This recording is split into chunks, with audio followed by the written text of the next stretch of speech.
Muy buenas noches, amigos de Reporte Saladín.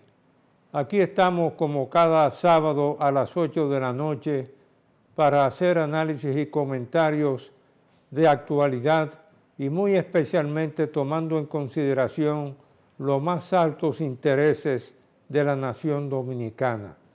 Porque a lo largo de una vida hemos asumido esa defensa de los intereses nacionales y, por supuesto, en la medida en que se deteriora la situación interna de Haití, donde prácticamente Jimmy Cherizier ha establecido o ha dado una especie de decreto creando un toque de queda a partir del lunes 17 de noviembre para que la población se mantenga dentro de sus casas y no salga a la calle a fines de ellos tener un enfrentamiento directo, óigase bien, Jimmy Cherizier, de una de las bandas 400 Mawozo, una de las organizaciones criminales más notorias, y además de la organización Vivir Juntos, Viv Ensemble. Jimmy Cherizier le ha ordenado a la población, alias Barbecue, que en un comunicado urgente permanezcan dentro de sus casas a fines de que a partir del lunes de la semana pasada permanezcan fuera de las calles y ellos estar en capacidad, entiéndase bien, las bandas de delincuentes dirigidas por Jimmy Cherizier, alias Barbecue, poder enfrentar a la policía, donde ya recientemente fue asesinado uno de los policías, independientemente de que también recientemente el Consejo Provisional decidió crear de nuevo un ejército nacional en Haití. Pero la situación es una orden que equivale a un toque de queda para que la población civil permanezca en Puerto Príncipe y otras áreas en lo que es una periferia de unos 200 kilómetros cuadrados en sus casas a fines de ellos tener la capacidad de enfrentarse directamente con la policía de Haití, independientemente de la presencia de la policía también keniana, de Jamaica, las Bahamas y de algunos de los países de CARICOM. Porque ellos han tenido la capacidad de dotarse a sí mismos, estamos hablando de las bandas de delincuentes, de acuerdo con los informes de la ONU, como también de los Estados Unidos de América, han tenido la capacidad de dotarse de fusiles Barrett M4A1, AK-47, que tienen la capacidad de perforar el blindaje de los vehículos que han aportado algunos de los países amigos de Haití, y esta es una situación en la que prácticamente, independientemente de los grupos criminales presentes en el vecino país, Viv Ensemble, Vivir Juntos, y muy especialmente Barbecue, que le han comunicado urgentemente a la población que permanezcan en sus casas.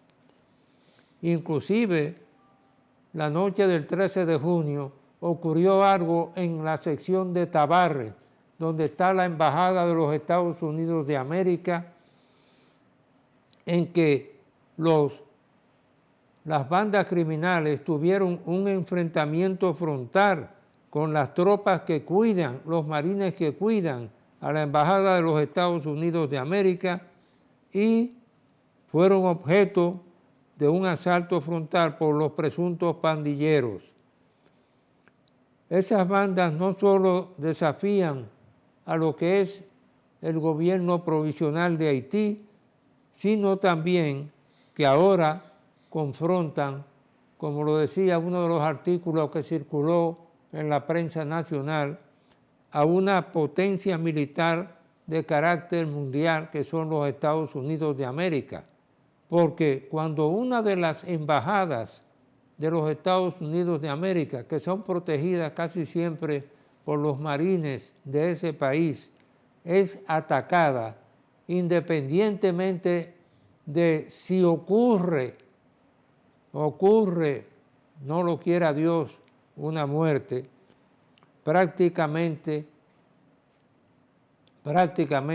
es un desafío a una de las potencias mundiales de este mundo, y valga la redundancia, porque enfrentarse al gobierno de los Estados Unidos de América en un ataque al personal que tiene a cargo la seguridad de una embajada en el extranjero es prácticamente un desafío.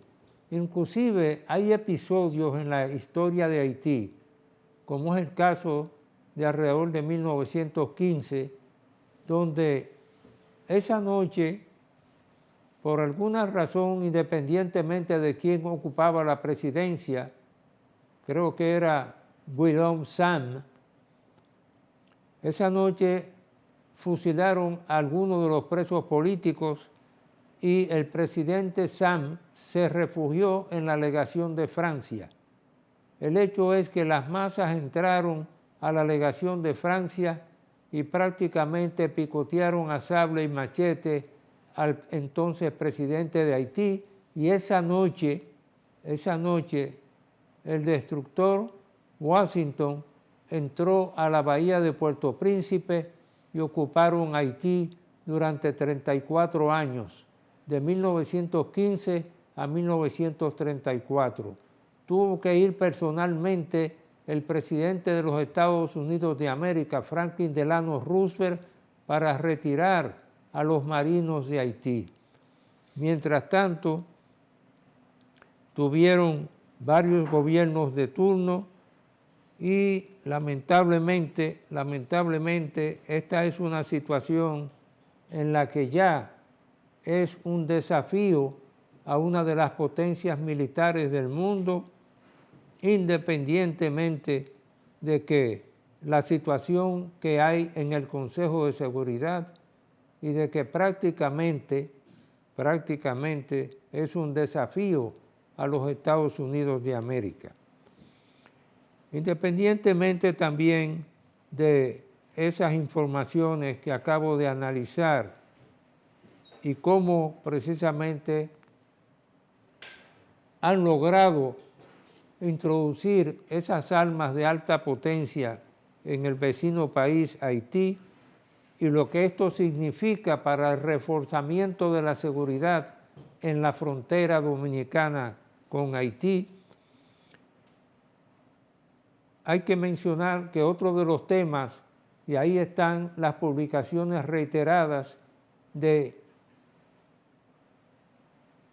el DEA y el Consejo Nacional de Drogas, que han capturado varios embarques de droga en diferentes puntos de provincias fronterizas, ya sean Pedernales o también Baní, y por otra parte en el este de República Dominicana. Y por eso el Ministerio Público se ha decidido a crear una Procuraduría especializada antidrogas para decomisar esas estructuras criminales del narcotráfico y de bienes ilícitos también. Hay que destacar, por otra parte, que nuestro país está consciente de todos los avances que ha tenido la inteligencia artificial y por eso República Dominicana lideró una reunión especial en materia de ciberseguridad el lunes y martes de la semana pasada, es decir, el 17 y 18 de noviembre, y ahí se dieron en esa conferencia de Ciberseguridad, grupos del trabajo del Comité contra el Terrorismo, CITE de la Organización de Estados Americanos, OEA. Por otra parte, ha llamado la atención de los medios de comunicación un artículo que escribiera el contraalmirante retirado de la Marina de Guerra, Luis Homero Lajara Solá, titulado «Cuando la noticia se convierte en la moneda de cambio». Es importante destacar cómo miembros de la Marina de Guerra, con esa inteligencia y cultura que tienen, invitan a lo que es el tratamiento que se le está dando a las noticias en los medios de comunicación, y por eso he querido mencionar este artículo de «Cuando la noticia se convierte en moneda de cambio» del contraalmirante retirado Luis Homero Lajara Solá. Por otra parte, hay organismos internacionales, como es el caso de ACNUR, que mantienen una campaña permanente de descrédito contra la República Dominicana. Independientemente de ver algunos de los aspectos positivos de que si los trabajadores haitianos han logrado, no solamente a través de las remesas, sobrevivir a la falta de empleo y de hambre que hay en Haití, ha sido gracias también, aunque no se reconozca nunca, y mucho menos por parte del liderato del vecino país, a la República Dominicana. Por eso hay que mencionar que estos llamamientos que vive haciendo ACNUR contra nuestro país son algo que está fuera de tono, ya que somos miembros de las Naciones Unidas desde la fundación de la misma en 1945. Por otra parte, cabe mencionar también que ya en el curso de la pasada semana llegó a su etapa final el proceso de analizar a 61 entrevistados que eran de los 83 postulantes, y la última jornada fue el jueves de esta semana recién pasada.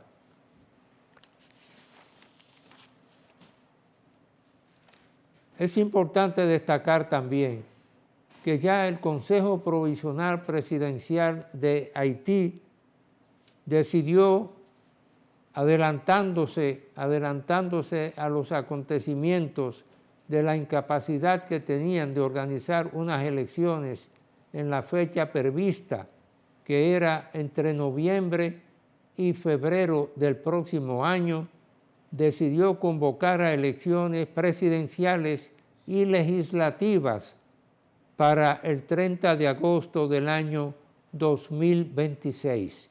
Óigase bien, Haití convocó a elecciones presidenciales y legislativas para el 30 de agosto del 2026.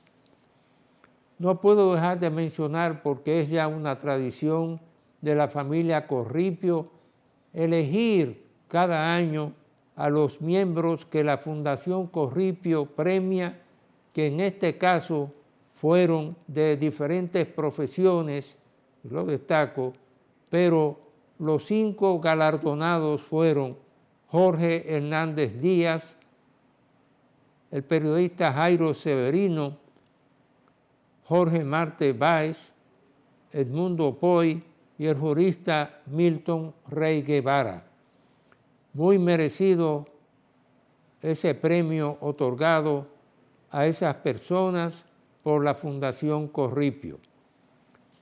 Por otra parte, cabe destacar también cómo un periódico del prestigio por los años que tiene, del Listín Diario, en su primera página destacó la comunicación brutalista que arropa a las redes sociales. Sin comentarios.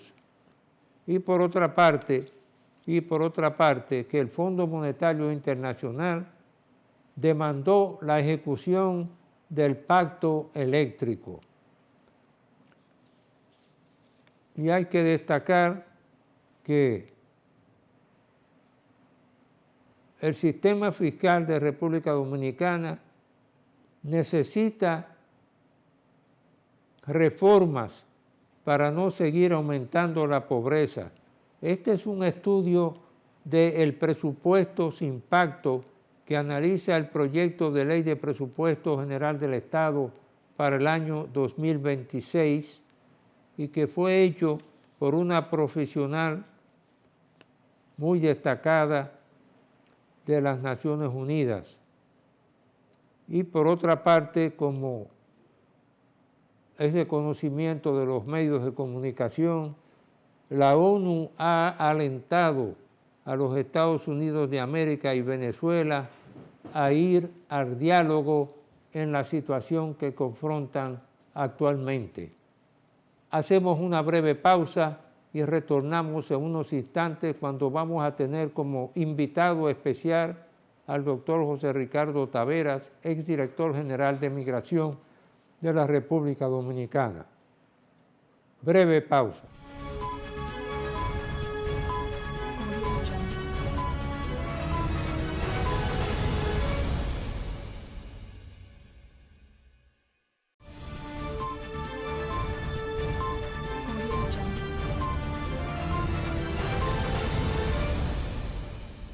Bien amigos, es un privilegio para el Reporte Saladín tener como un invitado al exdirector general de Migración de la República Dominicana, José Ricardo Taveras, un personaje, y yo quiero destacarlo, que en ocasión en la que me tocó ser embajador 2 veces ante el gobierno de los Estados Unidos de América, me acompañó en una de las defensas más importante que se hizo de la República Dominicana en aquellos años en que lamentablemente algunos de los países centroamericanos nos obligaron a hacer una defensa, y en esa delegación estaba José Ricardo Taveras, y ahí pudo él vivir y ocupar esa función precisamente como abogado de experiencia y jurista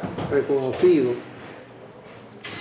y por eso hemos querido invitarlo en esta ocasión y por supuesto conocer su opinión sobre esta elección que está haciendo el Consejo Nacional de la Magistratura, donde se han recibido alrededor de unos 83 postulantes, y en el ciclo que concluyó el jueves de esta semana pasada, hay examinados unos 61 entrevistados de ese total que hemos mencionado.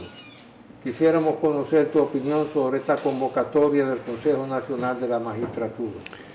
Sí, bueno, muy agradecido, doctor Saladín, y qué bueno recordar esos momentos en que nos tocó formar un equipo en defensa de la República Dominicana.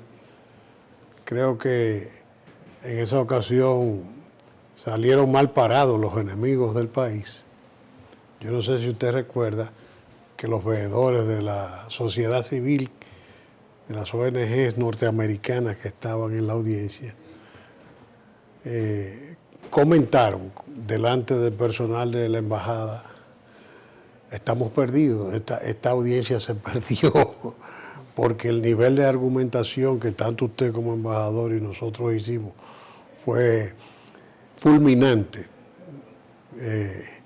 Entre ellos recuerdo muy emblemático que se presentaba la señora Belique. Ay, que no tiene pasaporte, no puede hacer nada. Digo, ¿y cómo entró a los Estados Unidos de América? Y se quedaron sin poder responder. Fue una bonita experiencia. Pero yendo al tema de la pregunta, Aquí durante años se soñó con el Consejo Nacional de la Magistratura como un estamento de alto liderazgo para tratar de ver cómo se conformaba la elección de las altas cortes de una forma en que hubiese un mayor compromiso de trascendencia en las designaciones de los jueces. Visto lo visto y no necesariamente a las sesiones del Consejo que se están llevando a cabo en este momento, históricamente, el Consejo Nacional de la Magistratura ha devenido en un estamento élite al que no tienen acceso una gran cantidad de sectores importantes del país y que lo que ha hecho es, en cierta medida, elitizar y politizar más que nunca la elección de las altas cortes. Hay gobiernos que lo han manejado de una manera un poquito mejor que otros, pero en general no soy de los que se siente satisfecho de los resultados. Uno puede decir que han pasado cosas positivas, porque, por ejemplo, yo siempre pondero positivamente el hecho de que el doctor Leonel Fernández en su momento designara al doctor Milton Ray Guevara, que era un gran constitucionalista, de los pioneros en plantear el tema de un tribunal constitucional, muy vinculado al partido de oposición en ese momento, del cual había sido ministro y había ocupado muchísimas posiciones, siempre en el PRD. Sin embargo, fue la persona elegida por sus competencias para presidir el Tribunal Constitucional en su primera etapa. Y eso, igual que esa, existen otras muestras de sensatez. Pero hay un tema que se viene relajando, que es lo que yo he estado cuestionando. En primer lugar, ya eso es la puesta en escena de un show, porque ahí todo el que va a pasar ya está preseleccionado y ya se sabe, porque hay acuerdos previos en los cuales ya se sabe quiénes son, número uno. Número dos, en esta ocasión ocurrió un evento que ha deslucido aún más el Consejo, que es el tema que se sacan 3 jueces de carrera, 3 jueces de la Suprema, 2 de ellos que llegaron a la Suprema como parte de la carrera judicial, que venían desde juez de primera instancia, y que se le ha pasado por encima el principio de inamovilidad que establece el artículo 151 de la Constitución. Un juez, una vez es elegido, ya es un juez permanentemente. En el caso de la Suprema Corte de Justicia hay una inamovilidad, yo le llamo una inamovilidad condicionada, porque los jueces de Suprema están sujetos a una evaluación a los 7 años. No significa que el Consejo tiene una facultad de libre remoción. Entonces, la Constitución dice que tendrán que ser evaluados de conformidad con lo que establece la ley. La ley establece un marco de cuáles son los puntos de valoración que se deben considerar para poder interrumpir la carrera de ese juez. Porque entonces se supone que sin ser una sanción disciplinaria, porque el Consejo no es un órgano disciplinario, sí es una decisión de naturaleza política, pero es una decisión de naturaleza política sujeta al hecho de que se motive adecuadamente. Y por tanto, la gravedad que se aduzca para destituir, para separar un juez de la carrera, de la condición de juez, tiene que ser necesariamente grave como fruto del resultado del análisis que se produce siempre en el contexto de la ley. Se separan esos 3 magistrados. Respecto a uno, se plantea, vergonzoso, el magistrado Rito, un hombre que subió a la Suprema desde el primer juez de paz, primera instancia, Suprema Corte de Justicia, un autor de los más prolíficos autores que tiene el derecho en estos momentos en la República Dominicana. Entonces, se le separa aduciendo que él no podría más que completar el periodo, un 30% del periodo, porque le toca el retiro forzoso a los 70 años. ¿Cierto? Eso es así, pero esa no es una de las causas por las cuales un juez puede ser separado. Simplemente el juez, si no ha cometido falta, si su evaluación es positiva, se le preserva en la posición y llegado el momento el Consejo lo releva por retiro forzoso. Pero el mismo Consejo dice que esa no es una de las causales que la ley establece. Entonces están violando la Constitución. En el caso de la magistrada Pilar Jiménez, a quien no tengo el placer de haber tratado, pero que ha producido una carta y ha defendido su honor, porque en cierta medida, cuando un órgano político de esa naturaleza le imputa a usted que faltó, le está diciendo usted incurrió en una falta grave, que ha merecido su destitución. Entonces, ella sale en su defensa, ha sido muy cuestionada por el hecho de ella observar que tampoco las causas por las cuales fue separada son justas. Por un lado, los que querían sacarla aducen un acuerdo que tomó la primera sala de la Suprema Corte de Justicia, en el cual se trataba de explicar, de implementar, vamos a decir, la aplicación de la nueva ley de casación, la 223, que por ningún lado decía que se estaba abrogando esa ley, ni se estaba posponiendo, y se le imputa eso como una falta, cuando en realidad eso pasa a ser una buena práctica tomada del derecho comparado, que trató de ver cómo los usuarios del sistema podían canalizar de una forma más adecuada los procesos con la inauguración de una instituta totalmente desconocida en el derecho dominicano. Entonces,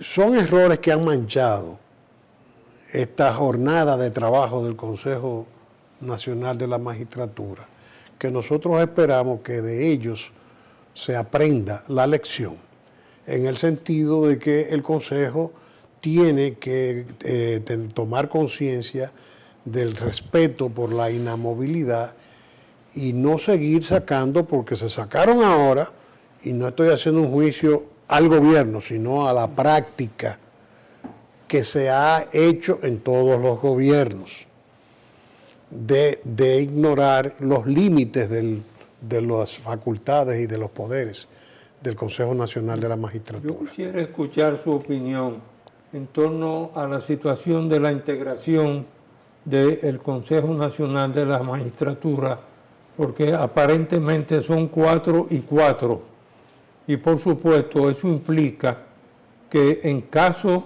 de empate alguien tiene que ejercer el voto de calidad. Claro, y lo ejerce el presidente de la República conforme al artículo 12 de la ley orgánica que regula el Consejo. Entonces, ¿qué es lo que ocurrió? Hubo un empate y el presidente aportó el voto de calidad. Y obviamente esa es la forma en que salen, eso es lo que ha generado, porque es la primera vez que se produce. Generalmente en el órgano se han hecho consensos, pero fue, por lo menos en el caso de la salida, de la separación de esos 3 magistrados, no se logró consenso. Y obviamente el presidente tuvo que ejercer. Y se ha notado que la necesidad es hacer espacios para candidatos con mayor afinidad con el gobierno. No se lo critico al gobierno porque todos lo han hecho. Si somos equidistantes y justos, todos lo han hecho. Pero el problema es que se supone que nosotros nos han vendido un cambio, que nosotros tenemos que, en vez de involucionar, evolucionar. Y el evento sorprende más porque el presidente ha dicho siempre que no miren para atrás, que hay que mirar adelante. Entonces no podemos mirar adelante repitiendo vicios del pasado. Entonces, es por eso que quizás llama más la atención el tema, porque es la primera vez que se hace el uso del voto calificado del presidente de la República. Entonces, esa conformación, perdón, para no dejar de responder algo, también algo que se ha criticado mucho, bueno, que se saca, que es la presencia del procurador, que ciertamente hubo una reforma constitucional y todo esto, pero la realidad es que el peso político sigue gravitando, lo cual yo no considero que sea un pecado. El problema es cuando la política se empequeñece, cuando se comporta sin sentido de trascendencia. Elegir jueces de Suprema Corte no es tan sencillo, porque ese es el colador a través del cual el sistema puede mantener un equilibrio de la preponderancia de los principios, porque obviamente a nivel de primer grado nosotros tenemos un problema severo en el sistema de justicia por la deficiencia de la formación de la mayoría de los actores en los estamentos bajos, que tiene que ver no porque en la justicia haya gente mala, no, es el bajo nivel de la calidad de la educación en la República Dominicana, que produce un recurso humano deficitario. Entonces, obviamente, estamos confrontando problemas que impactan a todas las disciplinas. Porque usted habla con los médicos, mis médicos amigos me dicen, no sé con quién me voy a tratar, porque lo que estoy mirando que viene, no tengo confianza. Quisiera confianza. dejar fuera de la opinión pública, aprovechando su experiencia de exdirector general de la Dirección General de Migración y en relación con las situaciones de Haití,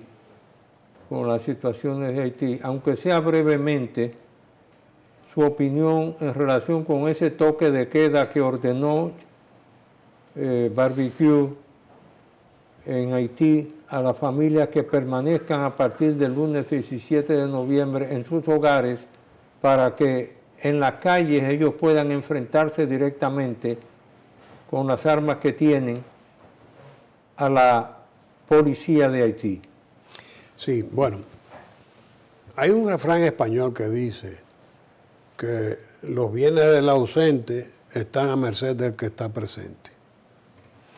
El Estado haitiano se ausentó del andamiaje institucional, o sea, no existe. La inexistencia del Estado ha cedido el espacio al caos. Y obviamente todo lo que estamos viendo no es más que el fenómeno de la extinción del Estado haitiano. Y esas bandas son posibles gracias a esa realidad, que siempre fue precaria, siempre, pero por lo menos en algunos momentos, como en el caso de la dictadura de los Duvalier, tenía una expresión y una vitalidad con un aparato militar que ejercía un control de la población que permitía que eso funcionara con cierto orden, por lo menos en el ámbito del orden público. Sí. Doctor, el tiempo en la televisión lamentablemente siempre resulta corto para una persona como usted que tiene tanta formación y tanta opinión. Pero queremos darle las más expresivas gracias por su contribución a este programa y a la formación de una opinión pública informada. Gracias de nuevo por su presencia. Gracias de nuevo. Gracias a usted, doctor.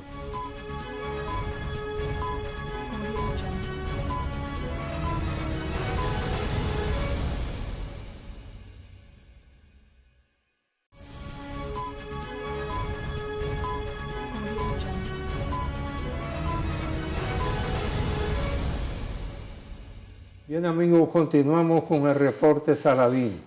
Y en ese sentido, aprovechando la rica experiencia de un exdirector de la Dirección General de Migración, donde uno sabe la incidencia que tienen los temas de Haití en la Dirección General de Migración.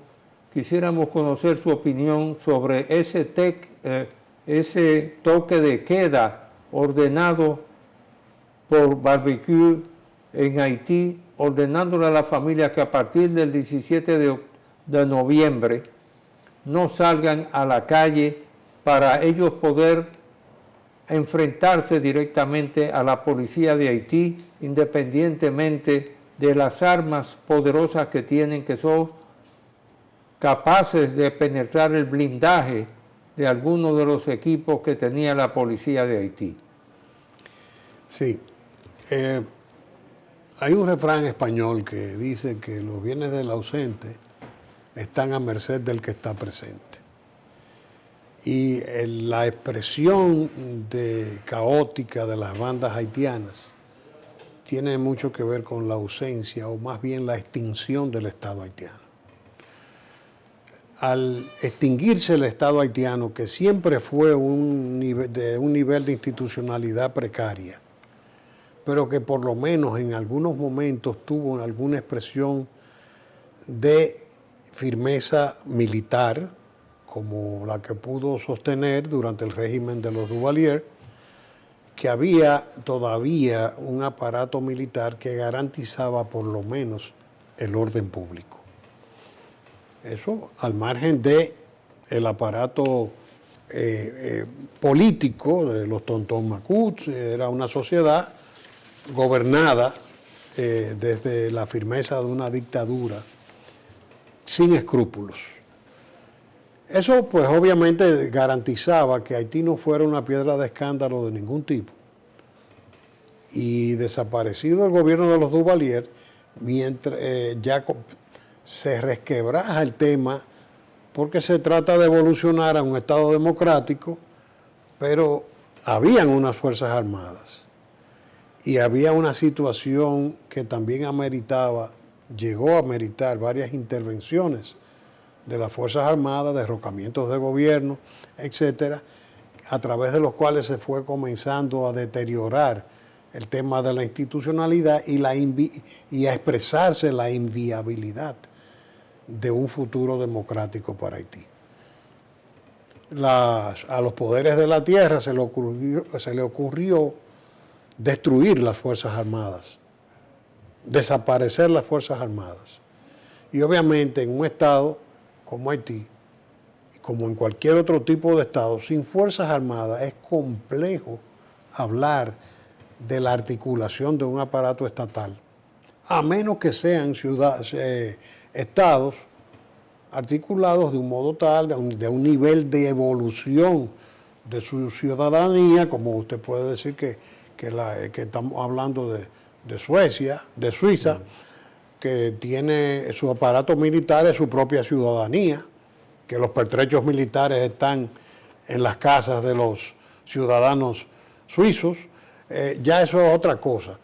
Pero el estadio de evolución de la sociedad haitiana, la nuestra inclusive, resultaría complejo hablar de que existe un Estado articulado sin que exista su columna vertebral, que es el aparato militar. Doctor, por ejemplo, acaba de ocurrir que teóricamente se iban a celebrar elecciones para elegir el nuevo presidente de Haití y tomar posesión en febrero del año 2026. Pero ahora vemos que Haití convocó a elecciones presidenciales y legislativas para el 30 de agosto del 2026. O sea, dejando constancia de la imposibilidad de celebrar esas elecciones que supuestamente el Consejo Presidencial interino pensaba que podía celebrarlas, pero se ha encontrado con toda esta delincuencia que ha impedido precisamente, y por eso este cambio de fecha que ahora se anuncia de que las elecciones presidenciales y legislativas serán para el 30 de agosto del 2026. Sí, el problema es que mientras mientras exista el estado de inseguridad que existe en Haití, resulta complejo que se pueda hablar de organizar un proceso electoral y del empoderamiento de una autoridad democrática que, una vez instalada, carecerá de los medios para poder enfrentar el tema de la violencia de las bandas en Haití. O sea, yo pienso que la agenda prioritaria en Haití es el tema de sofocar las bandas, retomar el control del territorio, convocar a unas elecciones y entonces articular el aparato de seguridad nacional a través de sus Fuerzas Armadas, de una policía bien empoderada, bien equipada, que permita la viabilización de un estado de seguridad. Porque de lo contrario, la sostenibilidad de las instituciones democráticas va a estar permanentemente amenazada. Ese tema, fíjese que hay un problema de idiosincrasia. Ahora mismo hay un consejo presidencial. Surgió con un presidente. Después tuvieron que ponerlo rotativo porque se estaban matando. Cada uno tenía que ser presidente por X cantidad de tiempo. Y entonces los haitianos tienen un problema muy complejo para articular consensos. Entonces es difícil que si no hay una intervención operativa, financiera, de la comunidad internacional, se pueda sacar a flote ese proceso. Y usted verá, nos seguiremos viendo con la gracia de Dios, y usted verá que es muy probable que en agosto se posponga, porque estamos hablando de un estado de emergencia, de una autoridad precaria sin control del territorio. Y sin control del territorio, ¿con qué seguridad usted convoca a una ciudadanía a elegir gobierno? Entonces, es una situación muy sui generis que a medida que si se hace efectivo el apoyo de la comunidad internacional, se logra tomar el control del territorio, probablemente sí se pueda convocar a un proceso y a reempoderar. Pero tenemos que ver que las causas que mantienen en un estado de indefensión, de debilidad, de postración a la autoridad haitiana, cuando ha sido aún la legítimamente empoderada mediante un proceso electoral, tienen que ver con la ausencia de un aparato de seguridad del Estado.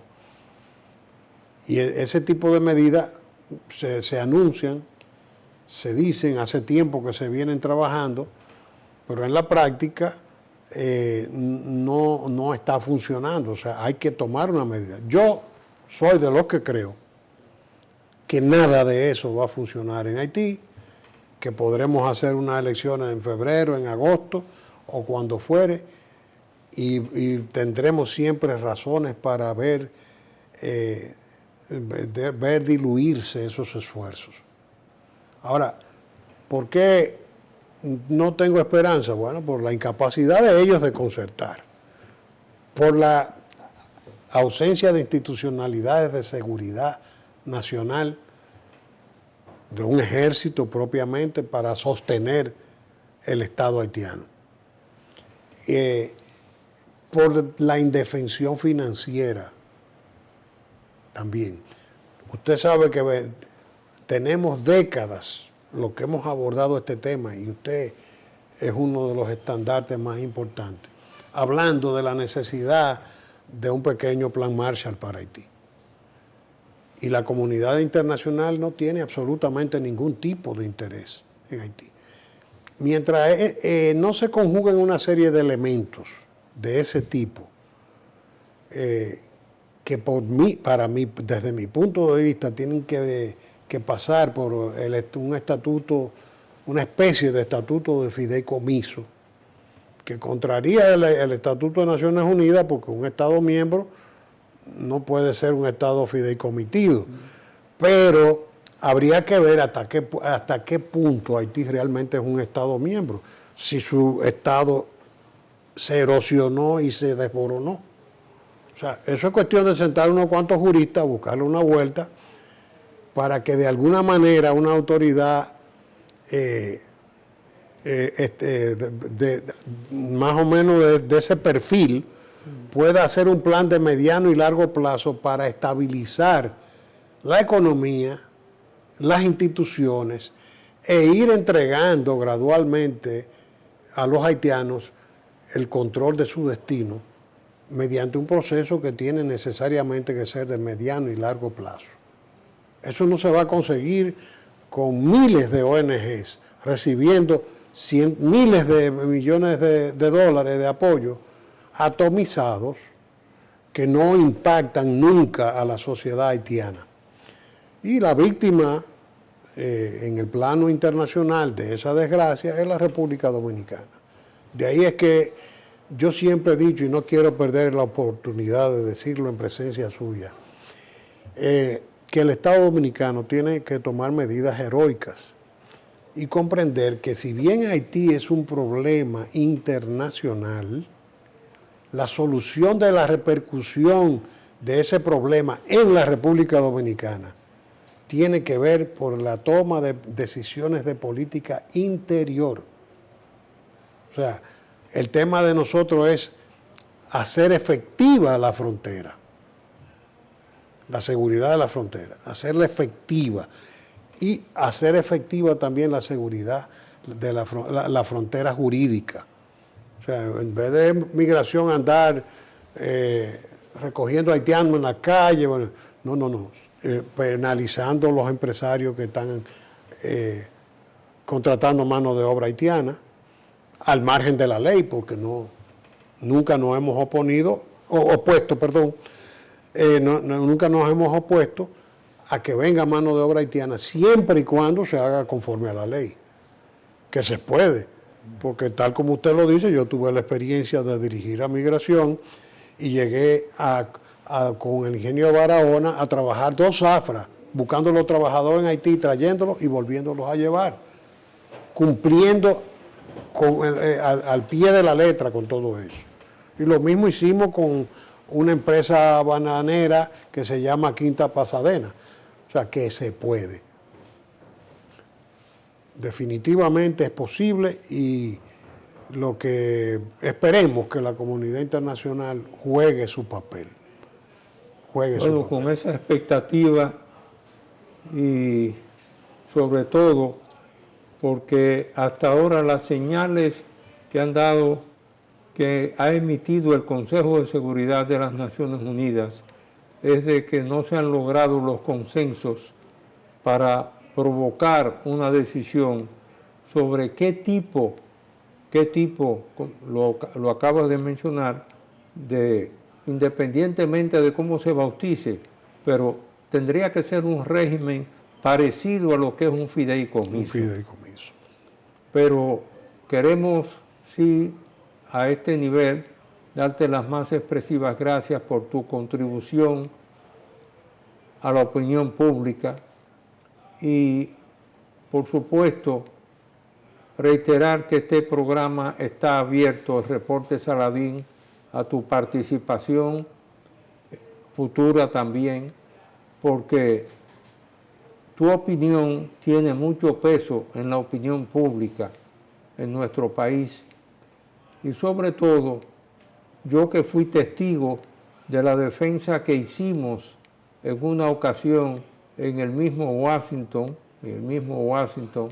frente a la sociedad civil en esa época y sobre todo a personas que habían viajado sin pasaporte a Washington, por lamentablemente decisiones de otros países. Gracias, José Ricardo, por tu participación en este programa. Que Dios los bendiga a todos y siempre despido este programa con las palabras de Miguel de Unamuno y Hugo cuando decía en 1936 en España: a mí me duele España, a mí me duele la República Dominicana.